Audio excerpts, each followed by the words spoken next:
Before Egypt built its greatest temples, before the Hittites ruled the north, there was another power, an empire so influential it shaped ancient diplomacy, and then vanished. No monuments, no ruins, almost no trace.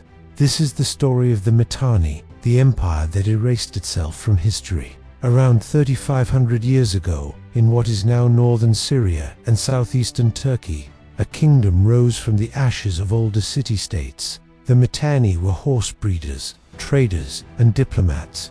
Their gift was mastery of the chariot, the weapon that defined Bronze Age warfare. Their horses were prized across empires. Their techniques whispered among the greatest armies of the ancient world.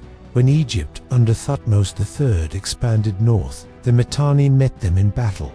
But instead of destruction, something unexpected happened. They negotiated peace. To rival empires, one desert between them.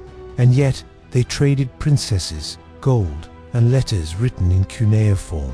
The Mitanni even trained Egyptian nobles in horse-riding techniques, still recorded today.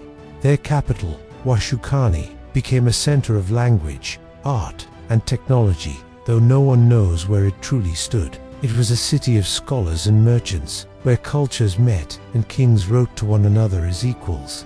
Within a few generations, the Mitanni began to fade. Some say internal betrayal, a prince who allied himself with the Hittites. Others blame Assyria's rise, crushing Mitanni cities one by one. And some whisper that nature itself, drought, earthquakes, shifting rivers, erased them. The truth may be a mixture of all three. But what's most remarkable is how completely their memory vanished. Later empires rewrote the tablets. In Egyptian and Hittite records, Mitanni victories became footnotes. When archaeologists finally found traces in the 20th century, the tablets were written in Hurrian and Akkadian languages, long dead. The Mitanni had lived between worlds, and in dying, they slipped between histories too. Their name was nearly lost, buried beneath centuries of other empires' stories. Still, their influence endured. Their word for horse, Asva, appears in Sanskrit. Their gods, Mitra, Varuna, and Indra, reappear in Indian texts centuries later. Some scholars believe Mitanni nobles carried Indo-Aryan traditions eastward as refugees. The empire may have vanished, but its echoes helped shape entire civilizations. So why did the Mitanni erase themselves? Maybe they didn't. Maybe they built their power on connection, not conquest.